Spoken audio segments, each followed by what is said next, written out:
My mom kicked me out for her new family, then demanded college money for. My mom kicked me out for her new family, then demanded college money for my siblings. When she found out I'm successful. To put things in perspective, my mother gave birth to me at the age of 20, and my biological father was never involved. He never wanted children. She told me, and because they had only been dating for a few months when she became pregnant, she offered him the option to leave, which he did. She stated that because of the bitterness of their breakup, she had chosen not to demand child support from him, and he had also refused to pay. Never talking again was convenient for both of them. She was fortunate to have my grandparents' unwavering support and encouragement, which enabled her to finish her schooling and secure employment. She dated a couple men while I was younger, and she began dating Harry, a co-worker, when I was about 8 years old. Before getting married, they dated for over 3 years, although we weren't very close. Harry and I got along well enough to put up with each other being in the house when my mom became pregnant 4 years after they were married. Everyone was overjoyed, including me. In retrospect, I probably should have known what was going to happen, but I was too preoccupied with the idea that my mother would always support me. I hoped mom wouldn't leave me now because she had endured a lot of challenges raising me by herself. She obviously distanced herself from me after she married Harry, and we began to drift apart, but I thought it was only a phase and that things would improve during her pregnancy. I did my best to be encouraging, but she appeared to get angrier every time I was there. To avoid disturbing her, I made the decision to become scarce, but it seems that I wasn't inconspicuous enough. She and Harry sat me down for a serious conversation 6 months after she gave birth to twins. They informed me that they couldn't keep me in the house since they had 2 children to look after. They couldn't legally throw me out without getting in trouble because I was still a juvenile, having just turned 16. By highlighting, they informed me that they couldn't keep me. The financial burden of providing for a big family on their meager income. They attempted to persuade me otherwise since we had been living comfortably up until that point. I honestly didn't think it was hard to maintain 2 adults, 1 teenager and 2 kids on the salary of 2 web engineers. They clearly only wanted me gone. I genuinely didn't want to leave, so even at that point I attempted to offer ways to stop it if money was a problem. I offered to acquire a job, but my mother said she wanted to save money and resources for the children who deserved it more. She stated that the asterisk deserved asterisk to stay with them more than I did not. That the asterisk needed asterisk this more. That was all it took for me to decide that I had to leave because it was obvious that no one wanted me. They knew I had enough dignity to know I was unwanted, so they had only nudged me in the right way after I left without even telling me where I should go. Their strategy was successful since they hadn't really evicted me. It wasn't technically an eviction, but I would still consider it to be the same. I felt like I had no other choice after they had forced me into a difficult situation. I went straight to my grandparents' house. When I left that day, they wanted to be there for the twins, so even though they were upset about what my mother had done, they didn't cut her off at 16.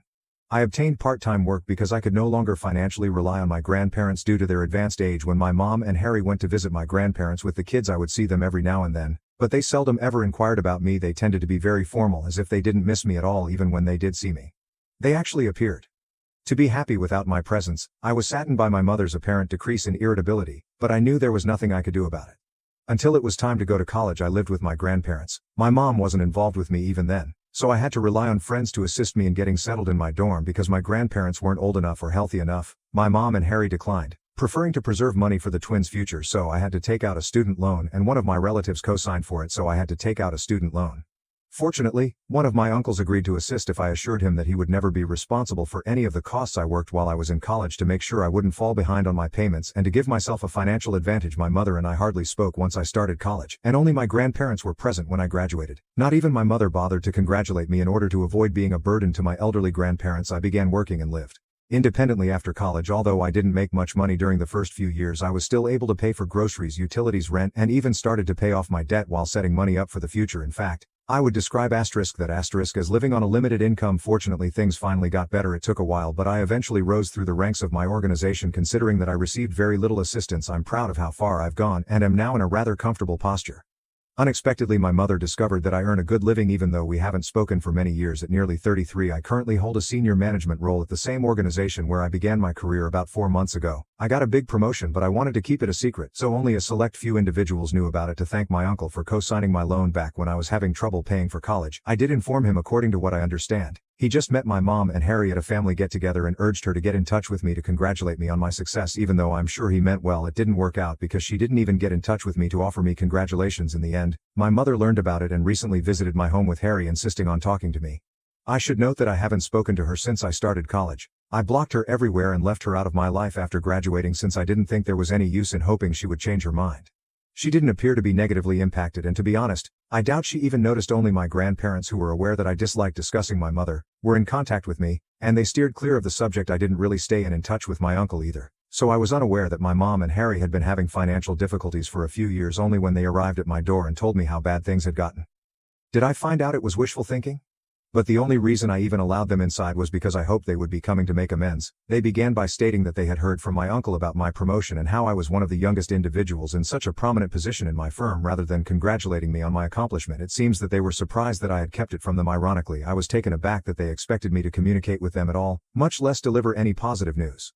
Additionally, they were disappointed that I had shut them out of my life, claiming that it was only because they had prioritized their children above me. They maintained that I should have been old enough to comprehend their rearranged priorities and not harbor resentment as they maintained that I should have been older, a teenager. They said that I should have supported their decisions rather than going in with my grandparents. I'm not even sure why they thought I would agree with their choice to expel me from the house. They tried to gaslight me into thinking that I was the bad guy for being angry that they had ejected me so they could spend time with their children alone. But that's how they began our reunion after all these years. They talked about how tough the past several years had been for them without even giving me a chance to explain my side of the story. They described how they had launched their own company, but regrettably it did not succeed, resulting in losses they were now attempting to make up for previous losses, and they desperately needed money as the twins were getting close to college age. I saw.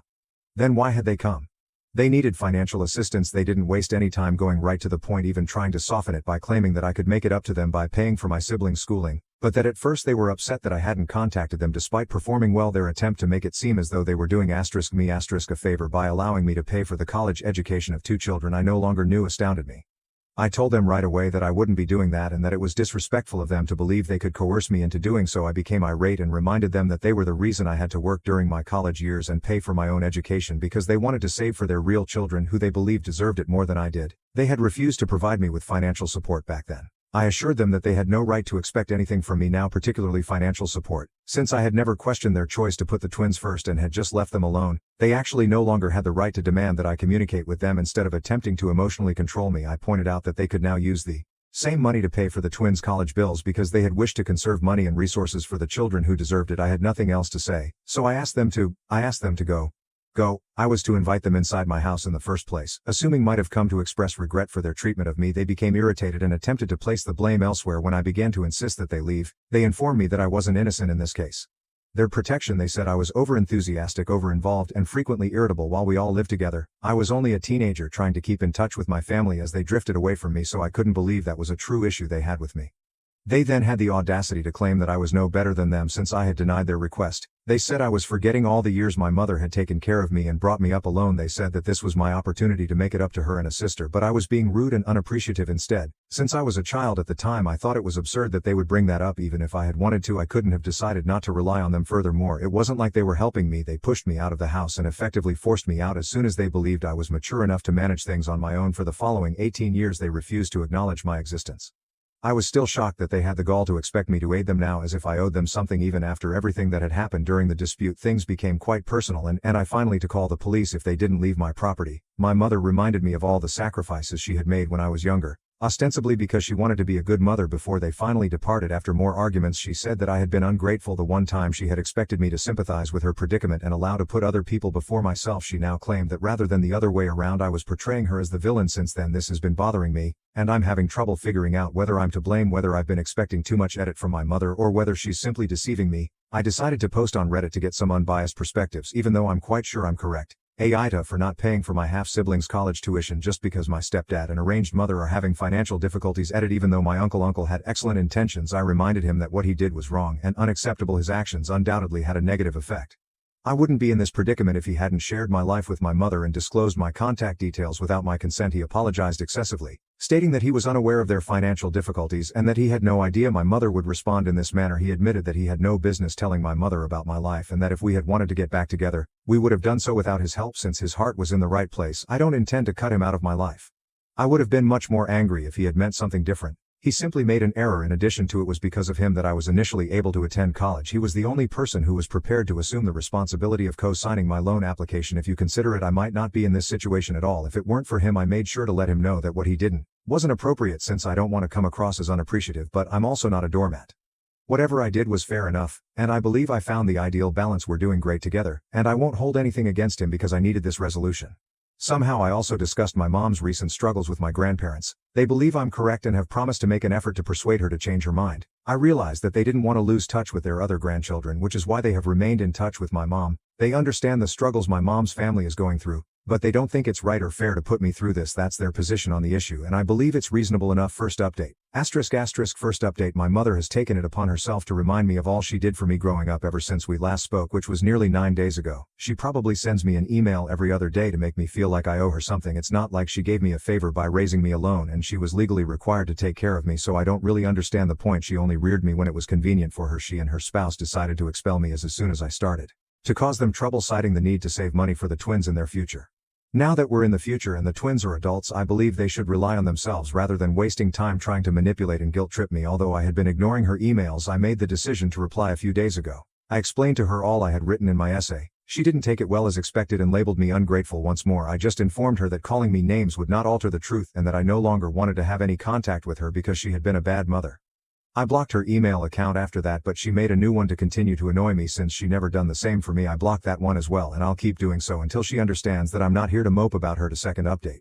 Be honest, I'm glad we're finally having this discussion because I think it will end quickly and I'll have the necessary closure, only because I was still clinging to the hope that perhaps they had changed that. Perhaps they were here to congratulate me and make amends. Did I welcome them into my house and talk to them that day? However, speaking with them made me realize that they are just not the type of individuals who are able to experience regret, guilt, or shame. I fully given up on ever making amends with them after it again made me realize how self-centered and cunning they are. Second update. I believe that my mother's appearance at my place of employment earlier today was the most bizarre thing she has ever done. Fortunately, I wasn't working today, so she departed really fast and didn't succeed in her endeavor. I was feeling a little under the weather, so I decided to take the day off, and I'm so happy I did. She would have definitely thrown a fit or done anything to make me look foolish if I'd been present when the receptionist called to inform me that my mom had arrived wanting to see me and refusing to go despite being informed that I wasn't there. I learned the truth when they put her on the phone with me. I firmly told her that I was at home, even though I was already rather anxious about what she might do. She was informed that if she attempted anything at my place of employment, I would sue her until she would be too ashamed to send her children to college. I did my best to sound, so I believe it truly frightened her. She agreed to depart right away, provided I met her in person, so it must have worked. I reminded her that she couldn't afford a lawsuit at the moment and informed her that she wasn't in a position to be making demands. I also mentioned that my employer would not think twice about suing her if the situation worsened, which would be a very different scenario because they wouldn't be as forgiving as I'd been. She'd be better off just going out in silence. I didn't get any more calls or notifications regarding the event, so I guess she left after giving the phone back to the receptionist. I can't afford for this to happen again because that was undoubtedly a near call. I've made the decision to speak with a lawyer to find out what precautions I may take. She hasn't me directly, so I'm not sure if this is enough to get a restraining order, but I still want to speak with the attorney to discuss my alternatives. I just have to hope that this experience was unpleasant enough for her to think about leaving me alone till then. Update 3. Since I'm very certain we now have grounds for a restraining order, I suppose I don't need to consider filing one. When my mother arrived at my place of employment last week, I was able to persuade her to leave. However, in light of this week's events, I believe that a restraining order against her needs to be issued for everyone. She was waiting outside my door when I got home from work a few days ago. I informed her right away that I didn't want to argue and that I would call the police if she didn't leave. She practically raced at me and threw me to the ground, sending my phone flying out of my hands. As I was ready to dial, she cursed at me and blamed me for everything that had gone wrong in her life while she attempted to me up. It took me a while to react since I was so taken aback by her insane conduct. However, because I consistently work out and am much younger than her, it was simple for me to overwhelm her when I did. Fortunately, all the shouting had alerted my neighbors to the problem and caused them to call the police. They even came to my aid and restrained my mother as we awaited the arrival of the cops. I made the decision to file charges when the police eventually arrived. She is currently in a lot of trouble. In addition, I've discussed this with my attorney and requested a restraining order against her. I've been informed that Harry has taken the children and moved in with his parents. I'm not sure if he intends to come back anytime soon. He apparently challenged her about her behavior after saving her and informed her that she couldn't continue acting in this manner. She also got into a fight with him, which seems to mean she's really lost it. I believe she finds it difficult to believe that I'm doing well in life, but in all honesty, she is to blame for her own issues. I will not be sorry for her. I'll have the restraining order in place soon, and since I'm making more money, I've already started thinking about moving into a larger home. Since now seems like the ideal moment, I'm going to start exploring my alternatives. Being linked to someone like that is embarrassing, so I sincerely hope my mother receives the support she needs and learns to behave normally. She has also been nasty to my grandparents, who have told me they no longer want to be around her. The only person she can blame for everyone avoiding her is herself anyway. I'm not worried about it anymore.